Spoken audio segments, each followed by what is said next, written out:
حضرت مجاہد رحمت اللہ تعالی فرماتے ہیں جب آدمی کسی بیماری میں مبتلا ہوتا ہے تو حضرت ملک الموت کا قاصد اس کے پاس ہوتا ہے، حتیٰ کہ جب وہ مرض الموت میں گرفتار ہوتا ہے تو حضرت ملک الموت خود اس کے پاس تشریف لا کر فرماتے ہیں تمہارے پاس پے در پے میرے قاصد آتے رہے، ڈرانے والے آتے رہے، تم نے اس کی کوئی پرواہ نہیں کی، اب تمہارے پاس ایسا قاصد آیا ہے جو دنیا سے تمہارا نام و نشان مٹا دے گا۔ یہ جو بیماری ہے نا، یہ بھی ایک پیغام ہے موت کا۔ اللہ کرے کہ ہم سمجھیں، اللہ کرے کہ ہم عبرت حاصل کریں۔ اے میرے پیارے اسلامی بھائیوں، اب بیماری آ جائے تو بندے کو کرنا کیا چاہیے؟ اللہ کرے کہ ہم ایسے کام کریں۔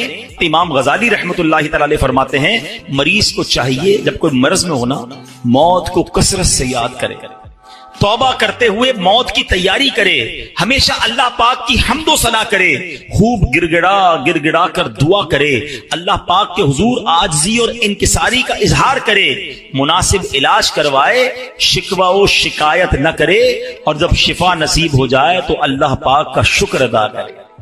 یہ بیماری میں کرنا چاہیے۔ ہم کیا کرتے ہیں؟ او ہو بڑا سر میں درد ہے، بڑا پیٹ میں درد ہے، بس یار بہت پریشان، اتنا شکوہ، اتنی شکایت۔ اچھا سب کو بتانا ہے، کیا کوئی علاج کر دے گا ہمارا؟ شفا دینے والی ذات کس کی ہے؟ تو اللہ سے بات کرے نا، لوگوں کو کیوں بتاتے پھرتے ہیں؟ اس سے گویا اب بڑی تصوف والی بات کرنے جا رہا ہوں، تھوڑی باریک بات ہے، سمجھیے گا۔ حضرت رابعہ بصریہ بہت بڑی ولیہ گزری ہیں رضی اللہ تعالیٰ عنہ۔ ایک بندے کو دیکھا اس نے سر پہ پٹی باندھی ہوئی تھی، حضرت رابعہ نے کہا کہ سر پہ پٹی کیوں باندھی ہے؟ کہا حضور سر میں بہت درد ہے۔ آپ نے فرمایا آج تم بیمار ہو تو درد کی پٹی باندھی ہے، جب صحت میں تھے تو صحت کی پٹی باندھی تھی؟ بات بہت باریک ہے، سمجھدار آدمی اس بات کو پکڑ لیں گے۔ یعنی تمہیں آج اللہ نے کچھ دنوں کے لیے بیمار کیا تو سارے جہان کو بتا رہے ہو کہ اللہ نے بیمار کیا، درد کی پٹی باندھی۔ جب اللہ نے اتنے دنوں تک صحت مند رکھا تھا، کوئی پٹی باندھ کے بتایا لوگوں کو کہ میں بڑا صحت مند ہوں؟ بعض اوقات بیماری کا اظہار، مصیبت کا اظہار کہیں ایسا نہ ہو یہ شکوہ بن جائے، کمپلین بن جائے کہ اللہ نے بیمار کیا ہے، اللہ نے تکلیف بھیجی ہے۔ نہیں میرے پیارے اسلامی بھائی، اگر کوئی بیماری پر صبر کر جائے نا، احادیث میں مضمون ملتا ہے اللہ شفا بھی دیتا ہے، اس کے گناہوں کو معاف بھی کر دیتا ہے۔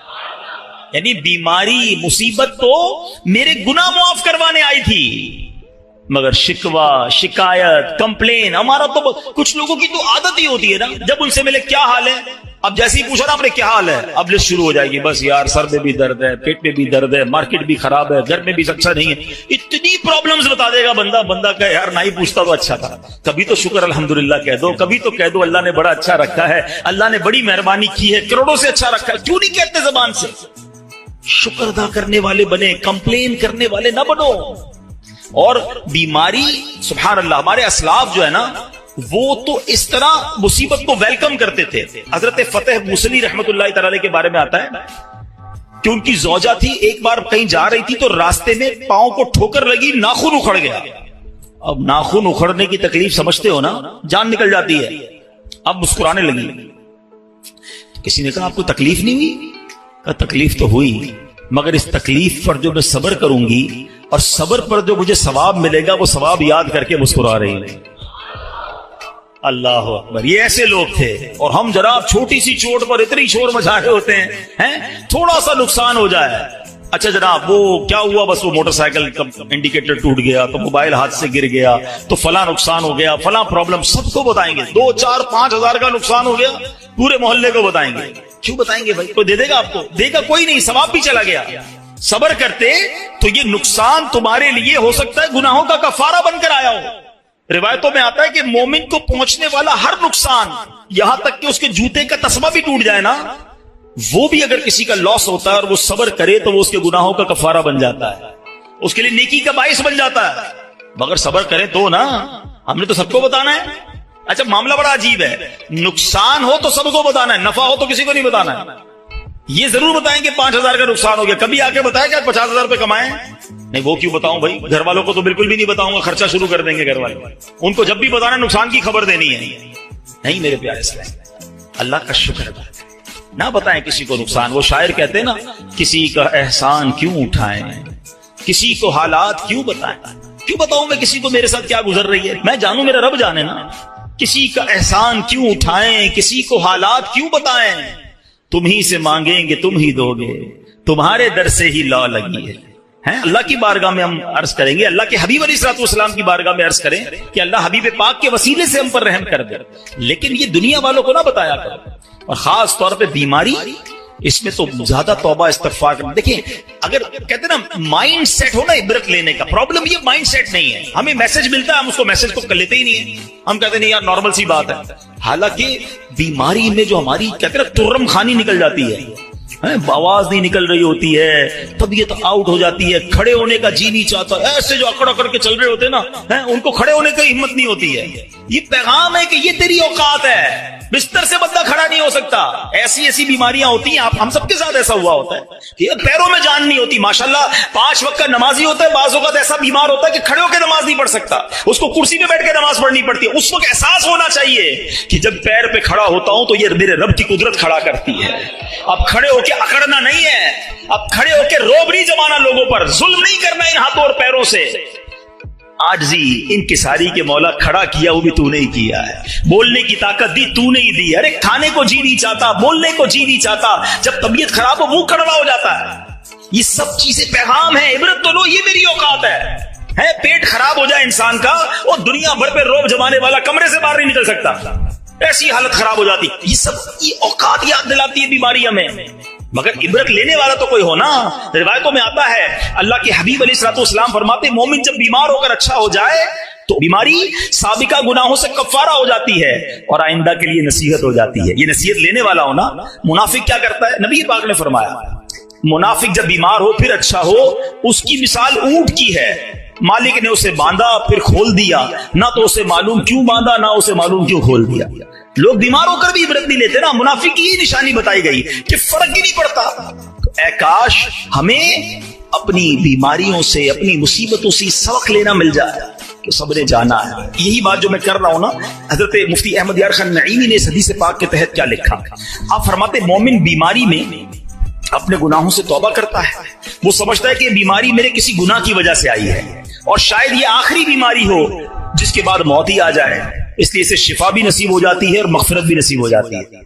اچھی سوچ لاتا ہے نا، توبہ کرتا ہے۔ اب منافق کیا کرتا ہے؟ فرمایا غافل انسان منافق یہ سمجھتا ہے کہ میں تو فلاں وجہ سے بیمار ہوں، رات کو گیا تھا دعوت میں، وہ غلط قسم کا کھانا کھا لیا اس لیے پیٹ خراب ہو گیا، میں نے ڈرنک پی لی تو گلا خراب ہو گیا۔ وہ کوئی نہ کوئی اسباب ڈھونڈ رہا ہوتا ہے، یہ نہیں سوچتا اللہ نے بھیجی بیماری، اور بس اب تھوڑی سی دوا وغیرہ پیوں گا، فلاں ہوا چل رہی ہے آج کل، فلو چل رہا ہے اس لیے بیمار ہو گیا ہوں، بس اب جب ٹھیک ہو جاؤ گا دوا سے تو کہے گا وہ دوا کھائی تھی تو ٹھیک ہو گیا۔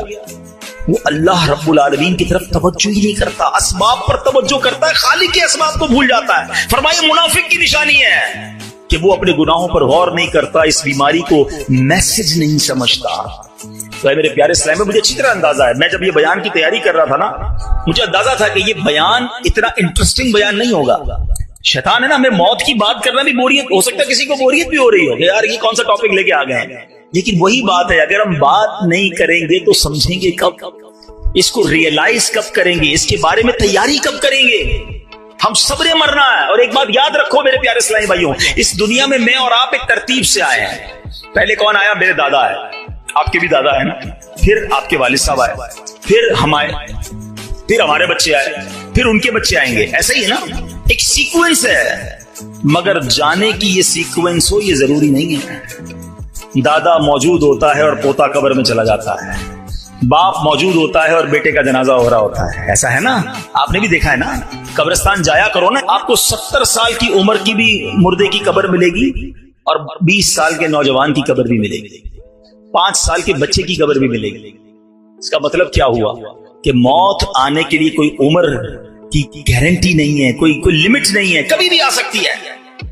بچپن سے ایک شعر سن رہے ہو نا، آگاہ اپنی موت سے کوئی بشر نہیں، سامان 100 برس کا ہے، پل کی خبر نہیں۔ قرآن کیا کہتا ہے سنو، یہی بات قرآن مجید نے کیسے سمجھائی ہے۔ اللہ قرآن پاک میں فرماتا ہے یا ایھا الانسان انک کادح الی ربک قدحا فملاقی۔ اللہ فرماتا ہے اے آدمی بے شک تجھے اپنے رب کی طرف یقینی دوڑنا ہے، پھر اس سے ملنا ہے۔